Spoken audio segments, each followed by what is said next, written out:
नमस्कार, शब्द साची विंध्य के इस समाचार बुलेटिन में आपका स्वागत है। मैं हूं आपके साथ नियाजिया। शुरुआत करते हैं हेडलाइन से। रीवा में डॉक्टर्स डे पर डिप्टी सीएम ने चिकित्सकों को किया सम्मानित। रीवा में 20 बहुमंजिला इमारतों को नगर निगम का नोटिस, फायर सिस्टम गायब। रीवा में बिजली की चपेट में आने से कटनी के वृद्ध की मौत, गांव आए थे घूमने।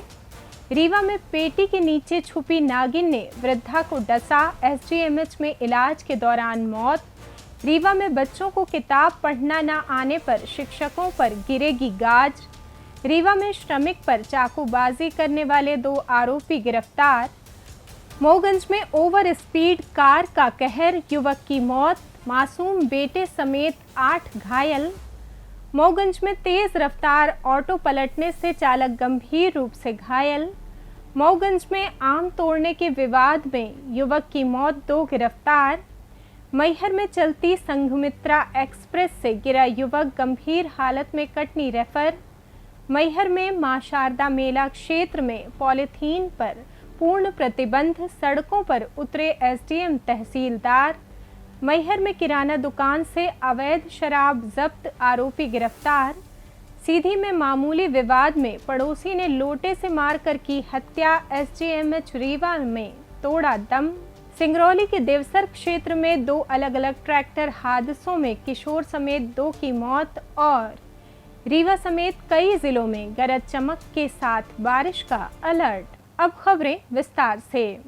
रीवा के श्याम शाह मेडिकल कॉलेज में बुधवार को राष्ट्रीय डॉक्टर्स डे के अवसर पर ब्रह्मा कुमारी ईश्वरीय विश्वविद्यालय द्वारा एक विशेष सम्मान समारोह आयोजित किया गया, जिसमें मुख्य अतिथि के रूप में प्रदेश के डिप्टी सीएम राजेंद्र शुक्ला उपस्थित रहे। कार्यक्रम में चिकित्सा क्षेत्र में उत्कृष्ट सेवाओं के लिए मेडिकल कॉलेज के डीन डॉक्टर सुनील अग्रवाल और संजय गांधी चिकित्सालय के अधीक्षक डॉक्टर राहुल मिश्रा सहित विभिन्न विभागों के विभागाध्यक्षों व चिकित्सकों को सम्मानित किया गया। इस मौके पर डिप्टी सीएम राजेंद्र शुक्ला ने कहा कि सबसे मुश्किल समय में लोगों का डॉक्टरों पर अटूट विश्वास होता है, इसलिए उनका कर्तव्य है कि वे सेवा भावना और मरीजों के प्रति संवेदनशील व्यवहार से इस भरोसे को हमेशा बनाए रखें। समारोह में उपस्थित डॉक्टरों ने भी अपने अनुभव साझा करते हुए बेहतर स्वास्थ्य सेवाएं देने की अपनी प्रतिबद्धता दोहराई। रीवा शहर में लगातार बन रही मल्टी स्टोरी इमारतों में आग बुझाने और आपातकालीन स्थिति में लोगों को सुरक्षित बाहर निकालने के ठोस इंतजाम न होने पर नगर निगम ने कड़ा रुख अपनाया है। हाल ही में हुए लखनऊ हादसे से सबक लेते हुए नगर निगम प्रशासन ने शहर की 15 मीटर से अधिक ऊंची बहुमंजिला इमारतों का निरीक्षण किया, जिसके बाद Shilpi, tulip, lotus tower, Tandon tower, hotel landmark, John tower, city centre, Harvard institute, unique computer और शिल्पी प्लाजा सहित कुल 20 बड़े भवनों के स्वामियों को कारण बताओ नोटिस जारी किया गया है। इन सभी भवन स्वामियों को फायर फाइटिंग सिस्टम दुरुस्त करने के लिए 7 दिनों की मोहलत दी गई है और चेतावनी दी गई है कि यदि निर्धारित समय के भीतर आग बुझाने के पुख्ता इंतजाम नहीं किए गए तो उनके खिलाफ सख्त कानूनी कार्रवाई की जाएगी। रीवा जिले के बैकुंठपुर थाना क्षेत्र अंतर्गत ग्राम पटना में मंगलवार दोपहर आकाशीय बिजली की चपेट में आने से 72 वर्षीय गोकर्ण पांडे की दर्दनाक मौत हो गई। वे मूल रूप से कटनी के विवेकानंद पार्क क्षेत्र के निवासी थे और हाल ही में अपने गांव आए हुए थे। प्रत्यक्षदर्शियों के मुताबिक दोपहर में अचानक तेज बारिश शुरू होने पर गोकर्ण पांडे खुद को भीगने से बचाने के लिए एक खेत में आम के पेड़ के नीचे खड़े हो गए थे। तभी अचानक उसी पेड़ पर बिजली गिर गई और वे बुरी तरह झुलस गए। हादसे के तुरंत बाद उन्हें गंभीर हालत में रीवा के संजय गांधी चिकित्सालय में भर्ती कराया गया, जहां डॉक्टरों के तमाम प्रयासों के बावजूद इलाज के दौरान उन्होंने दम तोड़ दिया। घटना की सूचना मिलने पर बैकुंठपुर थाना पुलिस ने मर्ग कायम कर मामले की जांच शुरू कर दी है। रीवा जिले के बैकुंठपुर थाना क्षेत्र अंतर्गत ग्राम छिबल में मंगलवार रात करीब 9 बजे सर्पदंश की एक और घटना सामने आई है जिसमें एक महिला की मौत हो गई। जानकारी के मुताबिक 60 वर्षीय महिला सत्यवती पांडे बाहर बैठे परिजनों को चाय देने के बाद जैसे ही घर के अंदर लौट रही थीं, तभी पेटी के नीचे छुपी एक नागिन ने पीछे से उनके पैर में डस लिया। चीख सुनकर दौड़े परिजन उन्हें तुरंत गंभीर हालत में रीवा के संजय गांधी चिकित्सालय ले गए, लेकिन जहर पूरे शरीर में फैल जाने के कारण डॉक्टरों की तमाम कोशिशों के बाद भी उनकी जान नहीं बचाई जा सकी। बताया गया है कि पिछले महज 4 दिनों के भीतर संजय गांधी अस्पताल में सर्पदंश से मौत का ये 5वां मामला है। फिलहाल पुलिस ने मर्ग कायम कर आगे की जांच शुरू कर दी है।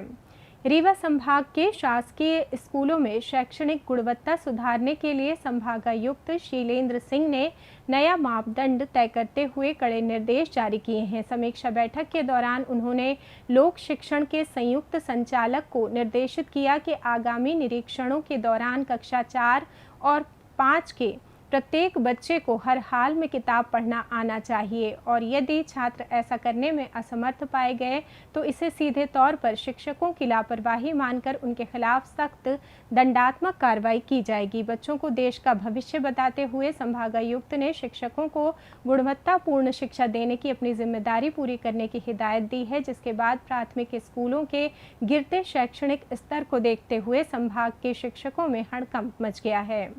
रीवा शहर के व्यस्त सिरमौर चौराहा पर मंगलवार देर रात एक श्रमिक पर चाकू से हमला करने वाले 2 शातिर आरोपियों को पुलिस ने गिरफ्तार कर लिया है। थाना प्रभारी शिवा अग्रवाल के मुताबिक वारदात के बाद घायल श्रमिक को तत्काल इलाज के लिए संजय गांधी चिकित्सालय में भर्ती कराया गया, जहां उसका उपचार जारी है। पुलिस ने मामले में त्वरित कार्रवाई करते हुए दोनों आरोपियों को दबोच लिया है, जिन्होंने पूछताछ में अपना अपराध कबूल कर लिया है। फिलहाल पुलिस दोनों आरोपियों के आपराधिक रिकॉर्ड और अन्य वारदातों में उनकी संलिप्तता को लेकर गहन पूछताछ कर रही है। मोगंज जिले के फूलकरण सिंह गांव के समीप मंगलवार शाम करीब 6 बजे एक तेज रफ्तार कार ने हृदय विदारक हादसे को अंजाम दिया, जिसमें अपने घर के सामने खड़े प्रदीप साकेत और उनके 3 वर्षीय पुत्र प्रियांशु को कार ने जोरदार टक्कर मार दी।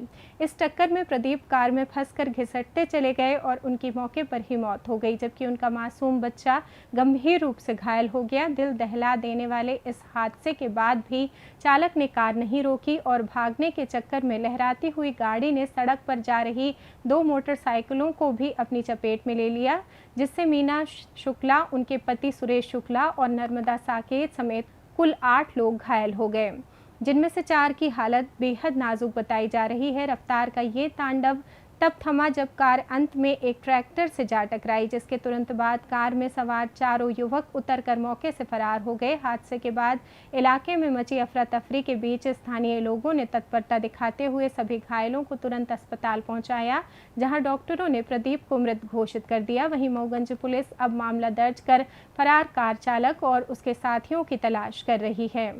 मोगंज जिले के शाहपुर थाना क्षेत्र के खटखरी बहियारी मार्ग पर बुधवार को एक तेज रफ्तार ऑटो अनियंत्रित होकर पलट गया, जिसमें चालक रामपति साकेत निवासी बैजला थाना नई गढ़ी गंभीर रूप से घायल हो गए। जानकारी के अनुसार रामपति अपनी बहन के घर ब्रह्मागढ़ गांव गए थे और वहां से लौटते समय तेज रफ्तार के कारण ऑटो पर से उनका नियंत्रण खो गया और ये हादसा हो गया। दुर्घटना के तुरंत बाद स्थानीय ग्रामीणों ने तत्परता दिखाते हुए उन्हें ऑटो से बाहर निकाला और सिविल अस्पताल मोगंज पहुंचाया, जहां डॉक्टरों ने उनके सिर और पैर में गंभीर चोटें पाई। पैर में फ्रैक्चर की पुष्टि होने के बाद सुबह करीब 11 बजे उन्हें बेहतर इलाज के लिए संजय गांधी अस्पताल रीवा रेफर कर दिया गया है। फिलहाल पुलिस मामले की जाँच कर रही है। मोगंज जिले के लौर थाना क्षेत्र अंतर्गत पलिया दुवान गांव में आम तोड़ने के मामूली विवाद में 37 वर्षीय रामायण प्रसाद दुबे की दर्दनाक मौत हो गई। पुलिस के अनुसार मंगलवार सुबह रामायण अपने घर के पास पेड़ पर चढ़कर आम तोड़ रहे थे, तभी पेड़ की डालियों को लेकर पंचायत सचिव इंद्रकली साकेत और उनके बेटे कीर्तिमान साकेत से उनका विवाद हो गया। आरोप है कि दोनों ने पेड़ पर चढ़े युवक पर पत्थर फेंके, जिससे संतुलन बिगड़ने के कारण वो नीचे गिर गए। गंभीर हालत में रामायण को रीवा के संजय गांधी अस्पताल रेफर किया गया, जहां इलाज के दौरान उन्होंने दम तोड़ दिया। इस मामले में मृतक के भाई अर्जुन प्रसाद दुबे के बयान और प्रत्यक्षदर्शियों के साक्ष्यों के आधार पर लौर थाना पुलिस ने दोनों आरोपियों के खिलाफ गैर इरादतन हत्या का मामला दर्ज कर उन्हें गिरफ्तार कर लिया है।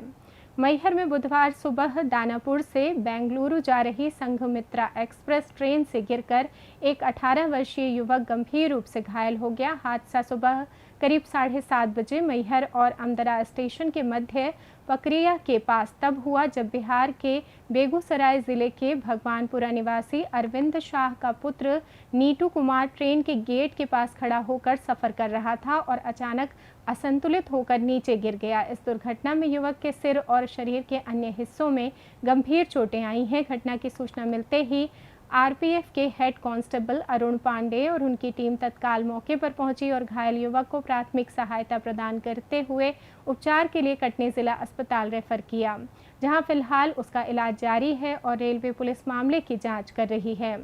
मैहर जिला प्रशासन ने पर्यावरण संरक्षण और स्वच्छता के संकल्प के साथ बुधवार 1 जुलाई से मां शारदा देवी मेला परिक्षेत्र में सिंगल यूज प्लास्टिक और 120 माइक्रोन से कम मोटाई वाली पॉलीथीन पर पूर्ण प्रतिबंध लागू कर दिया है, जिसके तहत प्लास्टिक को हराना है, मैहर को जिताना है अभियान की शुरुआत की गई है।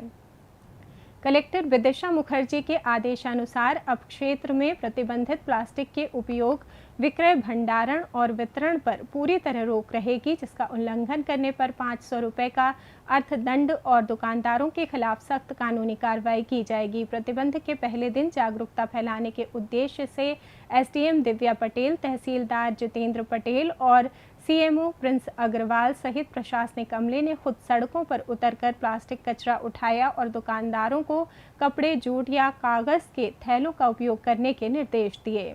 मैहर जिले के अमरपाटन थाना अंतर्गत ग्राम कनियारी में पुलिस ने मुखबिर की सूचना पर एक किराना दुकान पर छापेमारी कर अवैध शराब के कारोबार का भंडाफोड़ किया है। इस कार्रवाई के दौरान पुलिस टीम ने मौके से कई ब्रांड की अंग्रेजी देसी शराब और बियर की कुल 91 यूनिट जब्त की, जिसकी अनुमानित कीमत 12,674 रुपये आंकी गई है। पुलिस ने शराब की बिक्री और भंडारण से जुड़े वैध दस्तावेज न पेश कर पाने पर आरोपी दुकानदार नेमदत्त चौधरी को गिरफ्तार कर लिया है और इसके खिलाफ मध्य प्रदेश आबकारी अधिनियम के तहत मामला दर्ज कर आगे की कार्रवाई शुरू कर दी है। सीधी जिले के जमोड़ी थाना क्षेत्र अंतर्गत ग्राम बंजारी में पड़ोसी से हुआ एक मामूली विवाद इस कदर बढ़ा कि आरोपी ने लोटे से ताबड़तोड़ वार कर पड़ोसी की हत्या कर दी। मृतक के भाई के अनुसार बीती 23 जून को दोनों के बीच किसी बात को लेकर बातचीत हो रही थी, तभी मना करने पर आक्रोशित आरोपी ने पीछे से सिर पर लोटे से कई वार कर दिए। गंभीर रूप से घायल युवक को पहले जिला चिकित्सालय सीधी में भर्ती कराया गया था, जहां से गंभीर हालत को देखते हुए उन्हें रीवा के संजय गांधी चिकित्सालय रेफर किया गया। यहां इलाज के दौरान बुधवार को युवक ने दम तोड़ दिया, जिसके बाद जमोड़ी थाना पुलिस ने मारपीट के प्रारंभिक मामले को अब हत्या की धारा में तब्दील कर आगे की जांच शुरू कर दी है। पीछे हमला कर दी, तो जब हमला कर दी तो वह फट से ही गिर के भुइयाँ माही और आमने सामने बात करते रहन। अब हम टाटा बांधे रहे हैं, 11 बजे रही रात, 11:15, 11:20 करीब तो टाटा खोलत भरे माही। जब वो एक मारी से लोटा तो गिर गया, तो 2 लोटा और ऊपर से मारी हमारे टाटा खोलत भरे में गाड़ी गलौ देत भाग गया। सिंगरौली जिले के देवसर क्षेत्र में बुधवार को खेत की जुताई के दौरान ट्रैक्टर पलटने से 2 अलग अलग दर्दनाक हादसे सामने आए, जिनमें एक किशोर सहित 2 लोगों की मौत हो गई। पहला हादसा जियावन थाना क्षेत्र की ग्राम पंचायत बूढ़ा डाड़ में दोपहर करीब 2 बजे हुआ, जहां ग्राम कसर निवासी 17 वर्षीय प्रदीप साहू खेत की जुताई कर रहा था। तभी ट्रैक्टर बेकाबू होकर पलट गया और अस्पताल ले जाने पर डॉक्टरों ने उसे मृत घोषित कर दिया। दूसरा हादसा जियावन थाना क्षेत्र के ही ग्राम खधौली में बुधवार सुबह हुआ, जहां अपने खेत की जुताई कर रहे आशीष गुर्जर का ट्रैक्टर अनियंत्रित होकर पलट गया और पहिए के नीचे गर्दन फंसकर टूटने से वो गंभीर रूप से घायल हो गए। परिजन उन्हें तुरंत सामुदायिक स्वास्थ्य केंद्र देवसर ले गए, जहां से ट्रॉमा सेंटर बैठन रेफर किए जाने के बाद रास्ते में झुरही के पास उन्होंने दम तोड़ दिया। दोनों ही मामलों में पुलिस ने मर्ग कायम कर शवों को पोस्टमार्टम के लिए भेज दिया है और बयानों के आधार पर आगे की कानूनी कार्रवाई की जा रही है। मौसम की बात करें तो मध्य प्रदेश में मानसून की सक्रियता बढ़ने के साथ ही प्रदेश के अधिकांश हिस्सों में झमाझम बारिश का दौर जारी है, जिसके तहत मौसम विभाग ने अगले 3 दिनों तक राज्य के कई हिस्सों में गरज चमक, आकाशीय बिजली और तेज हवाओं के साथ भारी बारिश का अलर्ट जारी किया है। विंध्य क्षेत्र के रीवा जिले में भी मानसून की गतिविधियां तेज होने से लोगों को उमस और गर्मी से बड़ी राहत मिली है। बुधवार को आसमान में बादलों की आवाजाही के साथ कई स्थानों पर रिमझिम फुहारें पड़ने से तापमान में गिरावट दर्ज की गई। मौसम वैज्ञानिकों द्वारा जारी पूर्वानुमान के मुताबिक अगले 24 से 48 घंटों के दौरान रीवा जिले में आसमान में घने बादल छाए रहेंगे तथा गरज चमक के साथ तेज बौछारें पड़ने की प्रबल संभावना है। इसी के साथ ये समाचार बुलेटिन समाप्त हुआ। कल फिर मिलेंगे नई खबरों के साथ। जुड़े रहिए शब्द साची विंध्य से, और विंध्य से जुड़ी तमाम खबरों के लिए हमारे चैनल को सब्सक्राइब कर दें, वीडियो को लाइक करें, शेयर करें और बेल आइकॉन दबाना ना भूलें। अपने आसपास की खबरें हम तक पहुंचाने के लिए स्क्रीन पर दिए नंबर पर आप संपर्क भी कर सकते हैं। धन्यवाद।